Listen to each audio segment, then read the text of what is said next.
Hello and welcome to episode 24 of That 60s Recording Podcast, the podcast that has conversations inspired by the golden era of recording. My name is Joe Montague and I am your host. You'll no doubt hear at some stage during this introduction a digger going past. I'm recording this in my kitchen because my girls are back at school, which is great news. So I don't have to go upstairs into my little office anymore. I decided to bring my recording rig downstairs. And we live basically on a building site, so you'll hear a digger going past, I'm sure. Okay, so it's been an interesting couple of weeks. If you listen to last episode, you'll know that I had a very, very minuscule mention in the Times newspaper in the Enterprise section. And as a result of that, the amount of listeners I have has risen quite significantly. So if you're new and listening to this, welcome, hello, and I hope that you're enjoying sort of going back through the archives of the podcast and listening to some of the interviews I've done with other people. And if you're not new, then hello and welcome anyway. Okay, so this episode is an interesting one. It's a new format I'm trying where we discuss the life of somebody who is no longer with us. I mean, I suppose it's not new in the sense that the very first episode of the podcast was me discussing the life of George Martin. So I guess it isn't new, but somehow I sort of lost that and started to try and find people who were actually involved with the 60s recording and still around now. But I thought, the more I thought about it, the more I thought it wasn't fair to leave particular people off just because they're not with us, or perhaps because their stories have been documented already. I think it's still worthwhile getting viewpoints on those things. And if we've got a lot of younger listeners, they might not have read up on these people. So I'm talking specifically about quite well-documented people involved in 60s recordings like Phil Spector or Joe Meek, who are people who are on sort of my list of subjects I'd like to discuss and sort of talk about the lives of. So anyway, with that in mind, today's episode is me discussing with two chaps called Leslie Baldock and John Briggs the life and career of Bobby Graham, who was a 60s session drummer from the UK, and he played on, I think, something crazy like 15,000 sessions, which is ridiculous. I mean, we're back in the day when you'd be doing 3 sessions a day, and in each session you'd be doing 3 or 4 songs. I mean, it's madness. And embarrassingly for me, as a drummer, I had never even heard of him. And I've been obviously listening to lots of him now, and it's just insane. I mean, clearly I'd heard him before because he's played on so many hits that, you know, if you listen to any Phil Spector stuff, he's played on a lot of that kind of thing. And actually, what am I talking about? One should eat my words. That's Hal Blaine on a lot of that. Anyway, I'm babbling now. So yeah, it's just an interesting one. So I hope that you enjoy this episode, and hopefully, if it seems to go down well, I will continue with this format as you know, part of the sort of collection of things that we do here on the podcast. So the conversation starts with Leslie talking. We sort of just dived straight in. We got on a Zoom call and just dived straight in. So the conversation starts with Leslie talking about why these guys are interested in Bobby Graham and how they sort of came about to be interested by it. And it was just too good to leave off, but it starts in a bit of a funny place. So anyway, I hope you enjoy this conversation, and I will see you on the other side. Here we go.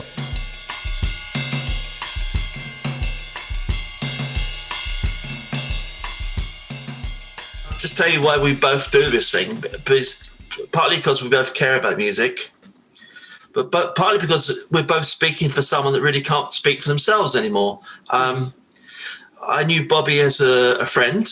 We were friends for 5 years before I even knew he was a musician. Our boys were in the same class at school together. We were neighbours, and we used to have a lot of summer barbecues. And Bob would often be on his own. His wife worked. His son was like 10 or 11 years old and out of the house. And he would smell the barbecue. And I'd hear this, "You having the barbecue, mate?" "Yeah." "And can I come and join in?" And sure. And this probably happened 15 or 20 times over 5 years. And he was a great talker. He had loads of stories, but not one of them was about his musical history. Wow. I never never said a word about it. And he became endeared to the whole family, not just myself, but my wife and my 3 children who kind of grew up with him. And one day his son Sean was around the house and we're watching a Bond movie. I can't remember which one, but we're all big Bond fans. And you hear the dun dun dun dun dun dun dun dun dun, and Sean says, "Oh, my dad played in that." Sorry, my dad played on that. Your dad played on the James Bond theme music. Yeah, he did. Why didn't you ever tell me? And I didn't believe him as well. And Bobby's name is Robert Neat. So I went and this is the early days of the internet. So we're then talking about plugging in your computer, hitting the thing above the old noise, getting on there, typing in Google, the page coming down really, really slowly, typing in Robert Neat, nothing. So about 2 weeks later, Sean comes back and I said, "You lied to me, mate. You know I love music. You know I love Bond. And you said your dad played in a song. There's no musician called Robert Neat." "Oh, his name's Bobby Graham." Bobby Graham. Screen explodes. So I went round to his house. I said, "Bob, did you ever play?" "Oh, I did a few things, mate." And at that point, I still had no idea of the wealth of history this guy had been. And little by little over the years, and he told me stories. And so all the things that I generally do are based on stories that he told me. And through that, I got to meet John Briggs, who helps out on the site that we run in Bobby's name. And I mean, this guy was there.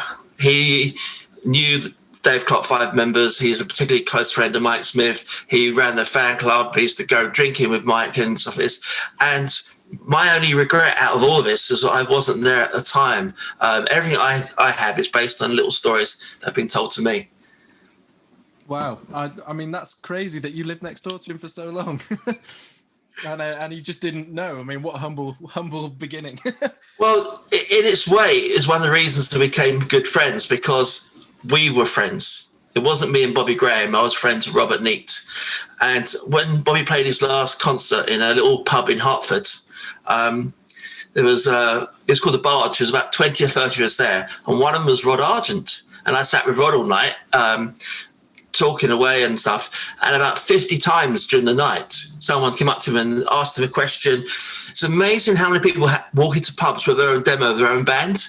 He got given about 10 demos. Wow. And I felt sorry for him because he just was going to see his mate. And even though it was a little pub with 20 people there, he got disturbed about 50 times. Well, that never happened with Bob and me. So I guess we had 5 years of apprenticeship. And then we got to find out about the music stories a little bit more. That's fantastic. I mean, I think it's an amazing story. So I should say that we're doing things a little bit differently. So we've kind of dived straight in, which I'm really pleased about. And I'll just say that I'm joined here by Leslie Baldock and John Briggs, who have kindly agreed to come and speak to me about somebody they know a lot more about than I do, Bobby Graham. So we've heard from Leslie, and hi, John. Nice to meet you. Hi. Thanks so much for both of you for taking the time to do this. We really appreciate it. It's a slightly new thing for this podcast, as I've said in the introduction, that there's a lot of people who, as you've already alluded to, are no longer with us, who were involved in the 60s music scene. And rather than just completely passing them by altogether, I thought it would be a nice idea to try and put together episodes based on those people, which is exactly what this is going to be. And I am embarrassed to admit that until fairly recently, last couple of years, I hadn't heard of Bobby Graham. And I think that is I would suggest that in people of my generation, that's probably quite common. And to say, I mean, I've got some numbers here. He played on 15,000 recordings, 13 number ones, 40 top fives, and spent over 3 years in the top 40 of the UK charts. So to say I've not heard of him up until recently is unbelievable. No, you have heard of him. Every time I listen to the radio, yeah. Every TV program I watch, my wife gets bored of me going, "Oh, well, Bobby was on that one." Yeah, it's madness. And as you just said in your introduction, that the fact that he maybe he didn't want to mention it because he didn't want to talk about it anymore, or I don't know, maybe he was just a humble guy. I didn't know him, but it seemed amazing that he isn't dining out on it and you know have He did a little bit. You'll find with most musicians in that era, because they didn't, perhaps the ones that didn't really make it, the big ones, didn't get the recognition. They do like to talk about it, but I think in his case, it was my apprenticeship for being a friend. Yes. He didn't want a friend of Bobby Graham. He wanted a friend for Robert Neate. And I suppose it was sort of a happy accident that he became friends with you and you were a music fan. You're somebody who's primarily positioned to understand the significance of what he's done. I had to hold myself back with my enthusiasm. John, would you mind just telling us a little bit about how you knew Bobby and so your history in the music scene? Yeah, it's quite interesting because I actually fell out with him. Oh, right. Before I became friends with him. I've been involved with the Dave Clark 5 since I was a teenager. And as he has told you, I ran the fan club and ran fanzines, did interviews with them all, everything. And for years, like many Dave Clark 5 fans, I thought it was Dave Clark playing the drums. And occasionally I would meet people at record fairs, things like that, but say, it wasn't Dave Clark playing the drums, it was just Bobby Graham. And I used to get fed up with it. And there was a magazine article, I can't remember if it was Record Collector or one of those magazines, about somebody wrote in and said in the readers' letters, did Dave Clark play the drums or was it Bobby Graham? And the magazine, being very sort of diplomatic, said, oh no, it's definitely Dave Clark sort of thing. And Bob wrote in and said, no, it was me. And I wrote in and said, no, it was Dave Clark. Get lost sort of thing. And of course, building up over the next few years, I interviewed people out of the Dave Clark 5, not just the group members, but people who'd been involved in record producing, the sound engineers, everybody. And all them then tell me, well, no, it was actually Bobby Graham.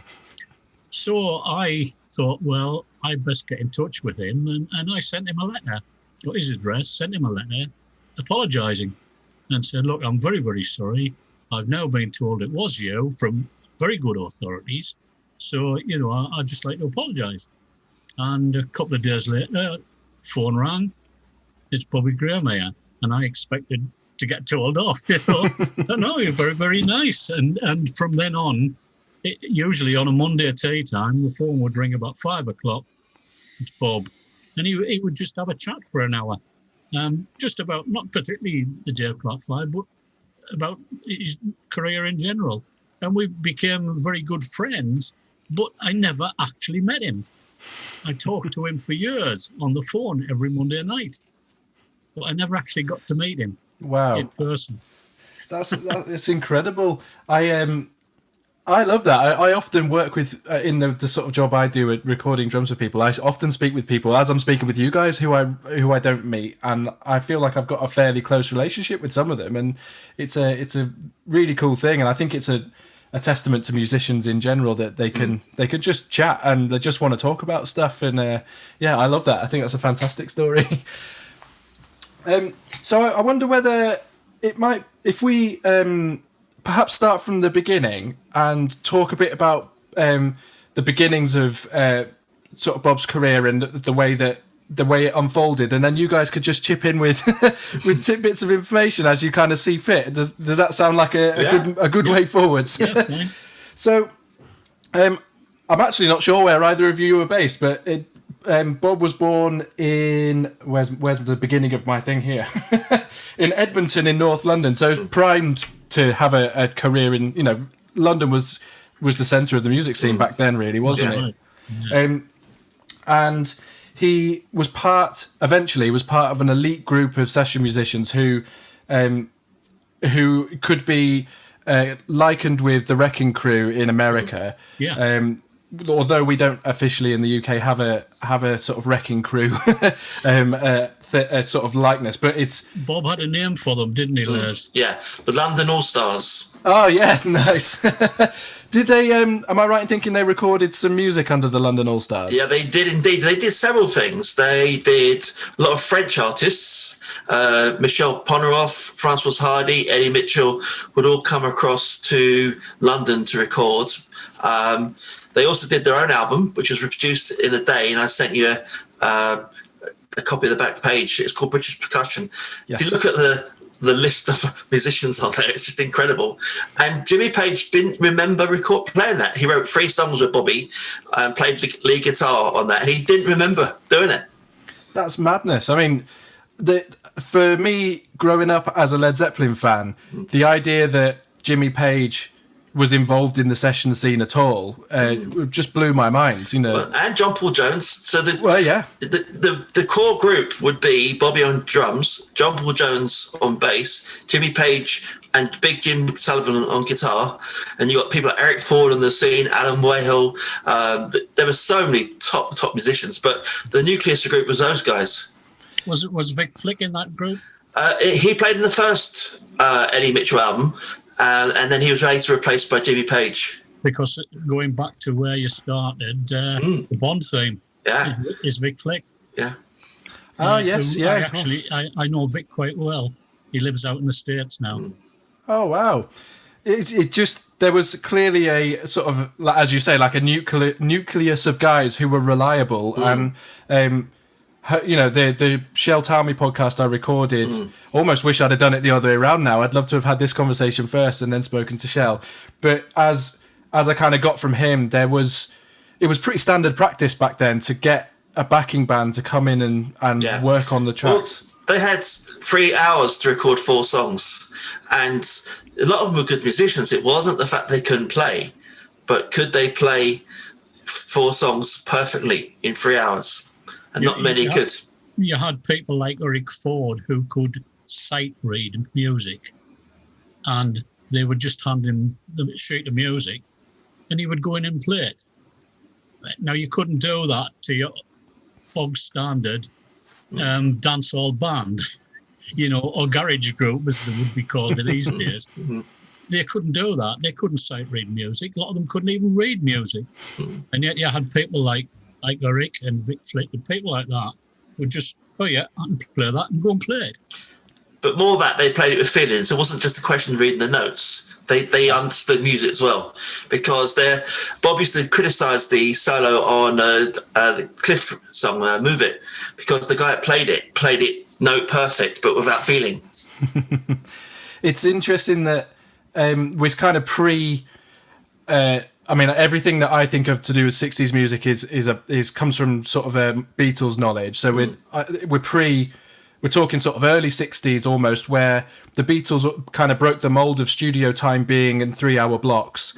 And then when sort of Trident Studios became popular, and studio time began to feel like, I suppose, a bit more relaxed. And we're in the days now where studio time was probably extremely sought after. Difficult to get and expensive. So that's correct, yes. Yeah, so they're just getting musicians who, you know, as you say, the musicians in the band could certainly play it, but can they do it under pressure in that 3 hours and work that quickly? And also, sometimes they could transform a song. There's a song by a French artist called Michel Polnareff, which the song itself is quite substandard. But on that particular session, the performance by Jimmy Page, Bobby and John Paul Jones is exceptional. And they take what's a pretty average song and they make it something special. Am I correct in thinking that Bobby was a bit of a jazz fan in the first instance? Yeah, just a bit. One of the things that I chose to do after he passed, unfortunately, was to help his family go through some of the stuff. And 2/3 of his record collection was Stan Kenton. Wow. He was the biggest Stan Kenton fan. And for his funeral, he'd written down for what he wanted. There was a particular piece, and he put in the brackets, "Do not fade out." He wanted everybody to hear the whole piece. So, yeah, big Stan Kenton fan. Amazing. So did he ever speak to you about how... so the beginnings of his drumming, and did he? I'm assuming he played. I mean, I know from a bit of research that he liked to play along with Ted Heath Orchestra and Ronnie Verrell, who's obviously I guess, the generation previous to Bobby in terms of session player. Yeah. And a lot of his background came from jazz influence. Well, one story Bobby told me, and it's quite documented in his book. Yes, he was a big jazzy. He was a big fan of Ronnie Rivera. I think he was his favourite early drummer. And he had a knock on the door one day, and he was asked to go and join what would become the Outlaws, doing a season at Butlins. And he said categorically no. And they said £15 a week. He said yes. At that moment, he ceased to be a jazzer. It's that seems to be a bit of a common tale. I mean, my drum teacher, who I will speak to eventually for this podcast, is of the same generation. His name's Ronnie Bottomley from up in Leeds, and he talked the same thing. You know, he was an ardent jazzer, and then got involved in summer seasons, and exactly what you've just described. And for me, that seemed like, you know, the sort of being in those rock and roll bands or R&B bands is an amazing thing, whereas these guys did it because it paid good money.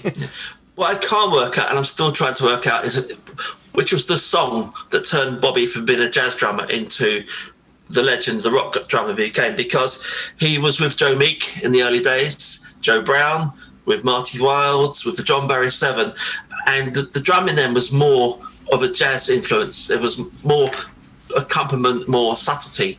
But by the time, obviously, of the Dave Clark 5 and You Really Got Me, the drums were the driving force. And I asked Shell this question, do you know the one song? And he kind of thinks it was You Really Got Me was probably the one that actually, where Bobby changed their history for sure, and, you know, became that drummer we all knew and love.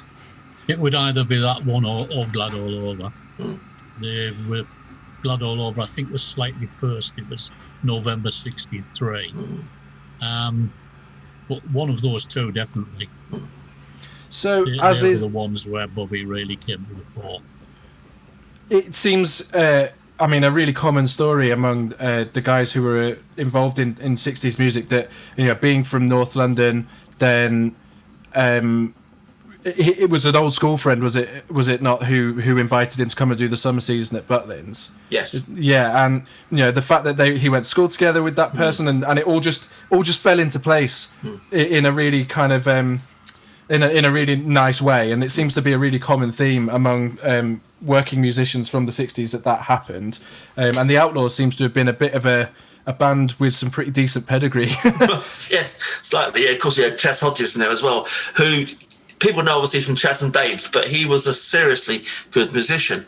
He played guitar initially, got converted to bass for the Outlaws, but obviously became known for his piano playing. But he was on many, many sessions as well in the 60s.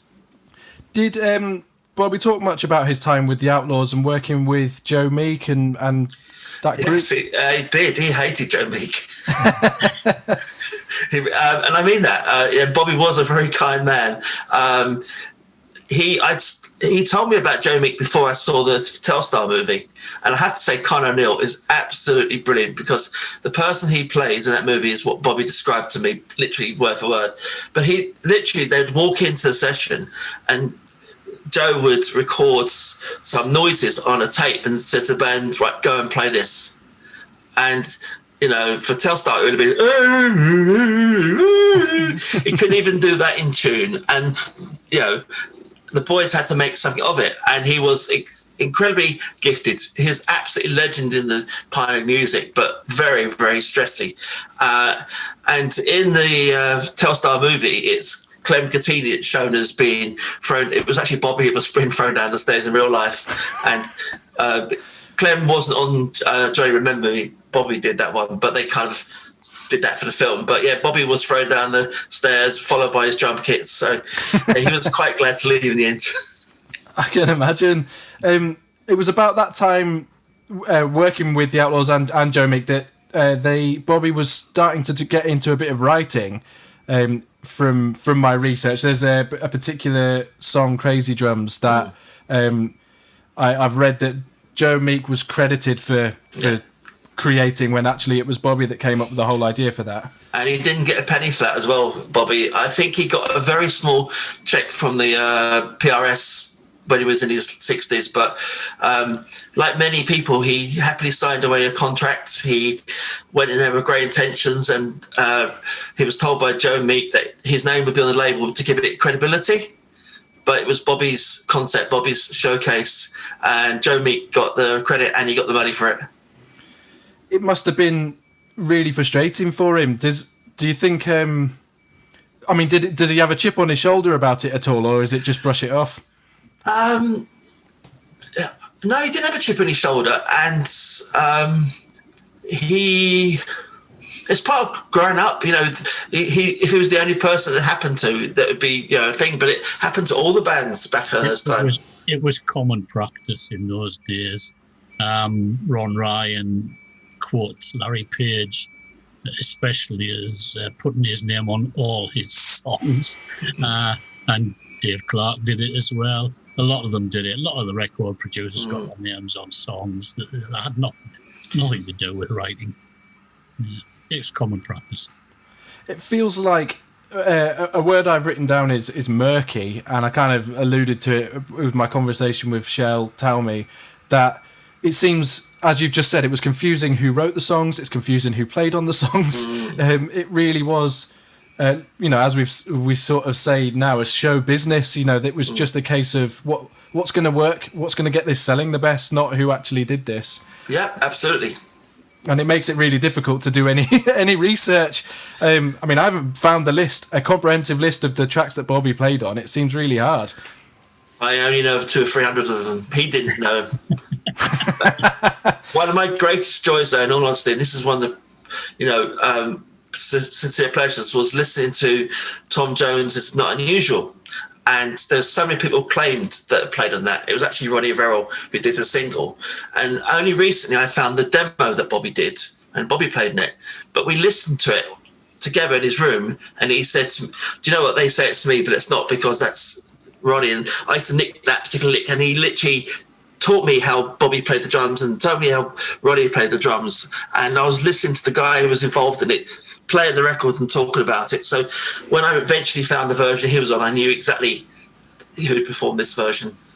That's fascinating. It's those little subtleties, and as a musician, we get taught to keep researching further back and further back. And I love the idea that that Bobby was learning off Ronnie Verrill, and then was passed to Bobby, and then the next generation. And he quite openly stole that stuff. I love it.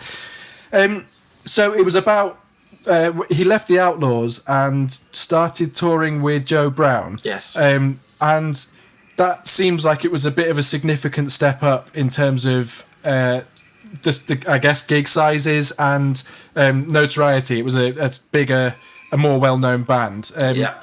And he was suddenly not touring in a van anymore. It was a bit more luxury.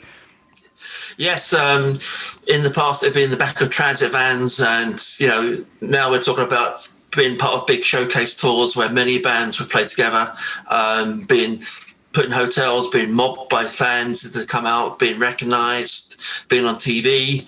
All these things became, but it also came at a cost, because Joe Brown was very, very disciplined, notoriously hard worker, and he expected everybody in the band to be the same. And Bobby had troubles with that a little bit. I get that sense from reading about him that he was a kind of an assertive personality, perhaps, if we put it that way.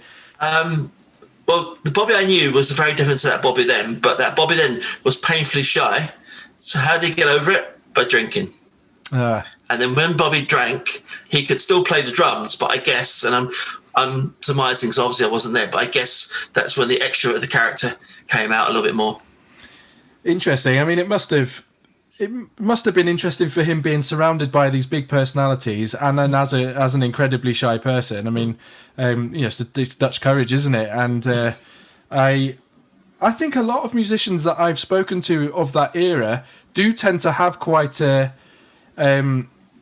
personality that kind of we're describing, where it's, especially drummers and rhythm section players who have to, their job is to be solid, and this is where the time is, and you don't, sort of musically speaking, don't argue with me kind of thing. And I think that it sounds similar to other people I've spoken to. I'm going to give you two analogies here. One is that he could keep perfect time, even though he'd been drinking. Perhaps getting on the drums was different.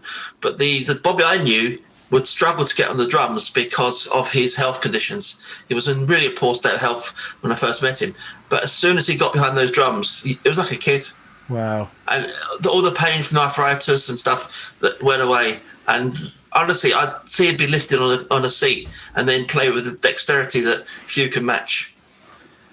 It's that's interesting. I must bring it out, have like some sort of stored memory in him, a childlike memory of playing or something that just a switch that's flipped when when he sat there. I'm interested. I mean, this story has got to be covered. I think you probably know where I'm going. So we're talking about 1961 here, really early 60s, and it was around this time when he was playing with Joe Brown and doing these tours that they played at the Cavern, I'm not sure whether they were playing at the Cavern or just in Liverpool at the point. I'm supposing it was at Liverpool Town Hall, perhaps. Or no, they played at the Cavern, and I sent you one from the New Brighton area as well. But they did 2 shows up in Liverpool. And they went out drinking after the show, and Brian Epstein was there. And the famous story is that it was around the same time that the Beatles weren't getting on with Pete Best, and Bobby was actually asked whether he would consider joining the Beatles at that time. Well, this is one of those stories that not many will believe unless they were told it, and I was told it face to face by a person that I trusted implicitly. And yes, there's truth in it. He was asked, but at the same point, Joe Brown was number one. He only knew the Beatles because they were the group that supported them. They were very good. And he had a family and a life in London. So it was like, the way he told it to me is, do you want to be part of this outfit, mate? Nah. Yeah. I think the quote was he'd never heard of them, or who's heard of them outside of London, or, they're only heard of outside of London. It was something like that, wasn't it? Yes. Yeah, something like that. But, and again, people didn't travel the way they do to gigs now, so the London crowd and the Liverpool crowd would be completely different, and he probably wouldn't have heard of the Beatles, but in Liverpool, they were absolutely legendary at that time. And we are talking 61, so the beginning of their career. But he definitely was offered it, and in later career, when Ringo was ill, he was offered the chance to go and tour Australia with them, and he was too busy. Wow, I didn't know that part of the story. That's really interesting. Yeah, then Jimmy Nichol took over, of course. But did Bobby nearly join the Beatles? Not really. He was asked, would you be up for it, mate? That's basically as far as I got.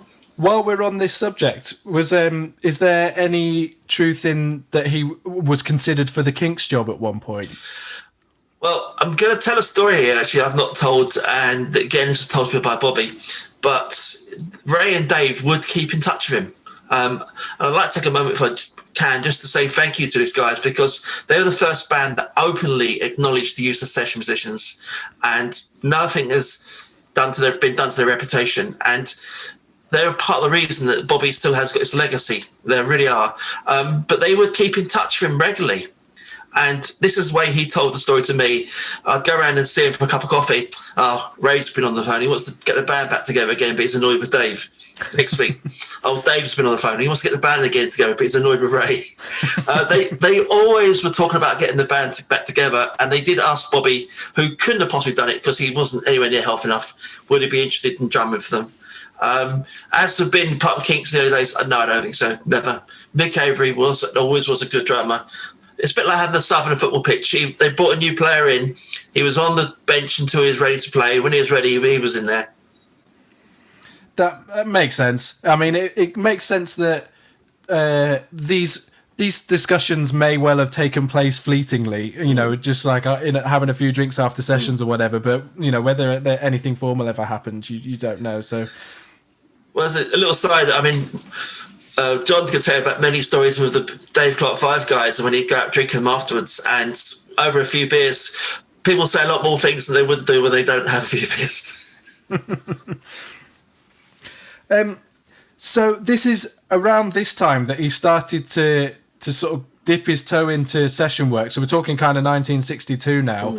and he'd left Joe Brown's band, but previous to that, I've written here that he was recording a picture of you, and which was being produced by Tony Hatch, or Tony Hatch was there, and that was where it sort of started.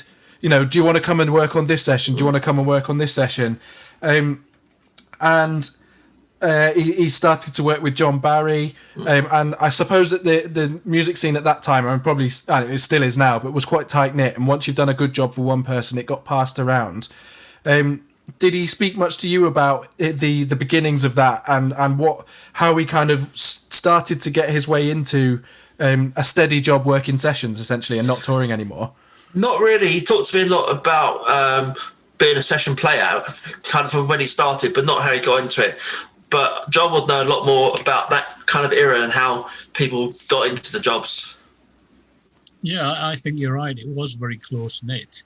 You know, the big names, the John Barrys and people like that, would keep the same musicians together and use them on. I mean, John Barry 7 backed loads of different artists, and individuals from that group would then back other artists as session musicians. So yeah, it was a very close-knit group. It seems that, I mean, we've already kind of spoken about it a little bit, but the big session, I've done inverted commas there, you guys who are listening to the podcast can't see, the session players were Ronnie Verrell and Kenny Clare was doing a lot of sessions, and these guys, I mean, I studied in jazz, my history's jazz, and they sound like jazz players to me. They're very jazz players. And one of the things that sort of put Bobby apart from them was that he had a great sort of R&B feel. You know, we're talking like the days of early Beatles as well, where it was kind of American music almost, American feel. Yeah, and I guess that actually came from either the Kinks or these Dave Clark 5 sessions. And, you know, Dave Clark, I think, was quite inspired by American music as well, if I know correctly. And so many bands were, because when the ships would come into the place like Liverpool, the people that had been out in the Navy, had been to America, would bring these records back. You know, the Beatles were so inspired by Motown and black artists. So I kind of guess, you know, that they kind of nicked that sound a little bit.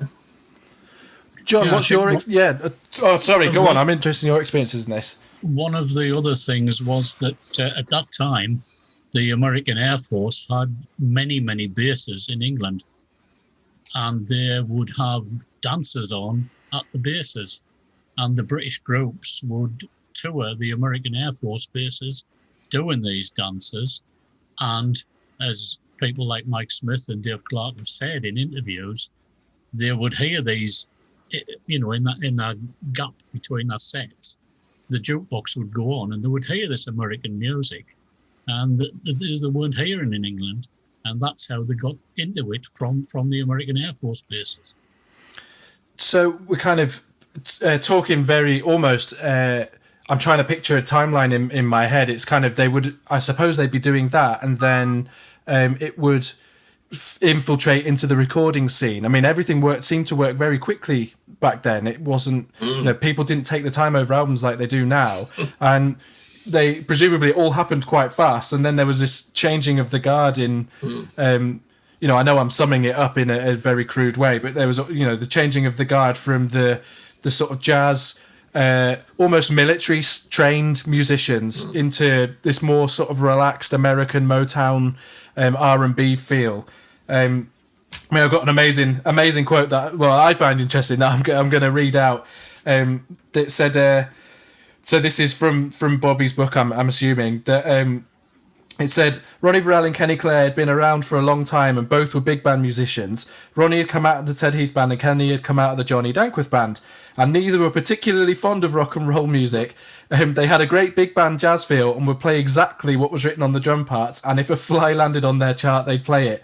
Whereas I couldn't read, so I had to rely on what I felt was right, and I played loud. My trick was, if the singer took a breath, do a fill-in. And I was one of the first new generation coming in. Jim Sullivan was already in, and Jimmy Page did the same thing. He couldn't read a note, but he had a great feel.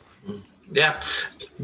one of the trademarks about the Bobby sound, and as I said to you before, I'm not really a technical drummer, but leading into the chorus, Bob would always fill with 3 or 4 big hits of the snares or the toms. So Bob would really build to the chorus, and like famously on stuff like All Day and All the Night, and there's a bit of it in You Really Got Me as well, where Ray Davies had heard on a Buddy Holly record this tut tut tut on the snare, and he wanted it incorporated in there. And the funniest thing, when I see a band cover You Really Got Me, and I've seen so many bands cover it in the pubs, not many of the drummers get it. They don't quite listen to it. They don't do that. It just brings you to the chorus. And that's why Mark, the drummer, when I kind of watching them in the band, have they paid that much attention, or are they just going, through the motions at one of the many songs they covered? But yeah, I guess Bobby's big thing was bringing you to the chorus, and really he punched those drums. He was probably the loudest snare hitter before the likes of John Bonham came around. I find it really interesting that one of the things that I enjoy most about when I work is speaking to the artist who's written the song, who often isn't a knowledgeable drummer. And it's those little tiny details that you've just described that's what everybody's listening for, whether they know it or not. And I think it's lovely that the way that you've just described that, because that is the tiny little subtleties that make a drummer as good as they are. And the fact that Bobby, there's one specific example I read about the You Really Got Me, where the riff is at the beginning and he does a snare hit before he comes in. And it seems like such a small detail, but I think Shel Talmy spoke about, not with me, but in an interview, about that being just that moment was incredible. They decided to keep it, and it lifted the song, and suddenly it kind of brought the song to life, putting that one little hit in. Yeah, and I didn't really speak to Bobby directly about this, but I've read up on it as well. And it wasn't intended. He was caught out. He wasn't quite ready.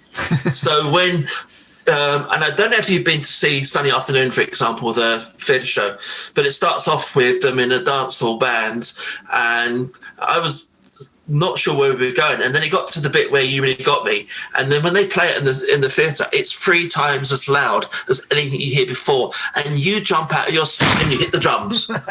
And that's exactly what he did. And then it was like, shit, I'm on a ride now. I can't go with this. And I think that was a part of the reason why he played the way he did on the song. And let's not forget that when they recorded this, the Kinks were nearly out of contract. If that song hadn't been a hit, there wouldn't have been Sunday Afternoon, Waterloo Sunset, Days. There wouldn't have been those songs because the band would have been dropped. I just find it really interesting. I can imagine the way they were all working at that time. That Bobby was presumably doing 3 sessions a day most days, and would have been just. I don't know the story of that exact session, but presumably he was doing something else that day, and I can imagine it just being another song he was doing, and I can imagine exactly that situation of him not being ready. I can feel the same feeling, and then just doing it. And of course, nowadays they'd have probably snipped it out, and they just kept it in, because that's the way it worked then. And the famous, you might have to beat this one, but the famous "fuck off" from Dave Davis is in there because that was on the take, and they couldn't edit it out, so they tried to, on an overdub, they tried to sing over the top of it, but apparently it's still on there, and they kept it because it was on the tape, the one they had to keep. I just think that's brilliant. There's a good example of that in Hey Jude, the one that they didn't notice. It's kind of disputed in Beatles world, but yeah, it's that exact thing that they just had to keep it because it's there, and once it's mixed in, isn't it? It seems like he was doing. He was earning a lot of money at that point. That time, yeah, and a lot of it went down the pub as well. You were talking about 3 sessions a day. He would do 10 to 1, sort of 2 to 5, and then 6 or 7 till 10.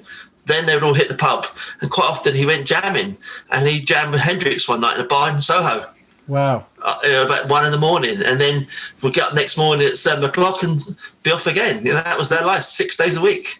They were only paid about £6 a session, though, weren't they? Yeah, £6 or £7 a session. Yeah. Yeah. So in today's money, that I guess what would that be about? Probably 50 quid or a 50, 60, something like that. Maybe 100 at the tops. I don't know, but it wasn't going to buy them a house, that's for sure. I guess living costs were lower, and he was young and enjoying himself. I'm assuming, and he will have. He has am I right in thinking about that time? I guess we're talking sort of mid-60s now. He had a wife and kids, and that's partly why he decided to stop touring and just focus on the recording. Yes, I don't know too much about that personal aspect of his life. There's no doubt that he was away from home a lot, and that wasn't good for his family life. That would have been part of it as well. But with Bobby, it was always the next opportunity. After 64 was a massive year. He was on so many sessions, and 65, 66, 67, then they started petering out, and he got offered a job at Barclay Records in France, and he hopped over to do that. So I don't think it was a question of just family. I think it was a question of working and going where the work took him. But it did mean he was away from home an awful lot. So he was an ambitious guy, and the reason I ask is because a lot of the musicians I speak to of that era almost fall into it. They find themselves in a beat band after they've left school, and then they get offered a summer season, and then before they know it, they're a working musician, and actually they never set out to do that. But it sounds to me that drums was something that Bobby fell in love with and really did want to make a career out of. I think drums is all he could do, to be honest, and he was damn good at it. I think what you described as that character was true for Bobby. He kind of fell into it, and he went where the drums took him.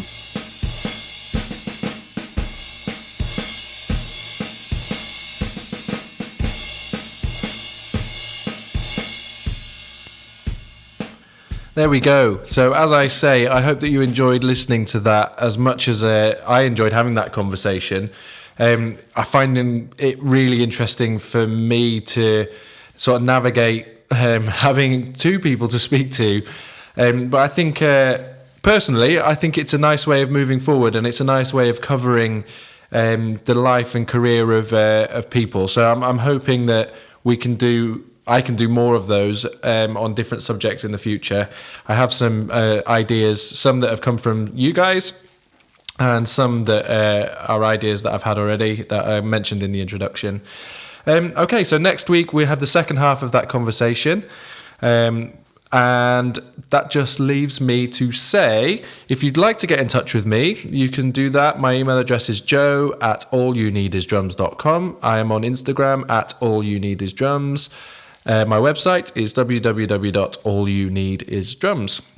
You can find information about the remote recording I do and the isolated drums that I send out each week on my mailing list on those websites. I'd like to thank my good friend Joe Kane for the introduction and outro music that he supplied for this podcast, and my other pal David Henshaw for the beautiful artwork that he supplies us every fortnight. So that's that. Have a fantastic couple of weeks, and I will see you in 2 weeks' time. All right, goodbye.